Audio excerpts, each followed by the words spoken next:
What is the worst thing a YouTuber has done? McSkillet was a Counter-Strike YouTuber who I think while drunk, drove his supercar on the wrong side of a freeway at ludicrous speeds, striking a car and killing the mother and her 2 children. I think been a while since it happened. People did die though, himself included. The YouTube streamer that pre-recorded an entire 5-hour stream and played it lived the day he killed his wife, girlfriend, so the police wouldn't suspect him.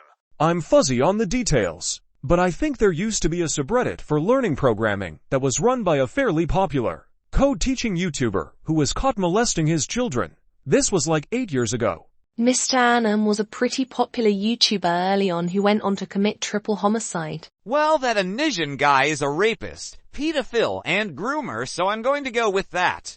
Daddy05 and his wife physically and emotionally abusing their kids for content. There was that guy who reviewed DR, who toys and then made a fake livestream as an alibi for murdering his pregnant girlfriend. A Mexican YouTuber known as Heisenwolf ran over 6 people while he was under the influence of alcohol, killing them in the process. One of them was a little girl, and he's still free. Keemstar hasn't committed homicide, and that man-baby gnome looks like he'd struggle to hold down a deer, let alone a woman, so he's not a rapist. But he has single-handedly made the internet a more horrible place by existing frequently. SWAT's people he doesn't like has followers ring in 911 calls about them, and they have armed police show up accused a random run-escape guy of being a pedophile, ruining his life despite not being the guy in the news. Faked an apology to the guy, coming out after and saying he should fuck himself, indirectly responsible for a young YouTuber's death by suicide.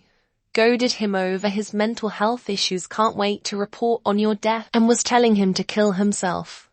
There's so much more. I can't wait until he's held to account. But that shithouse just continues to exist and be rich, backed up by people who are worse than he is because they enable this persona. Gunner Life was a super early gaming lifestyle channel, which was beginning to attract a major cult following, with gaming websites like Screw Attack and Destructoid fighting tooth and nail to become their host-publisher, with even MTV nearly getting them signed on.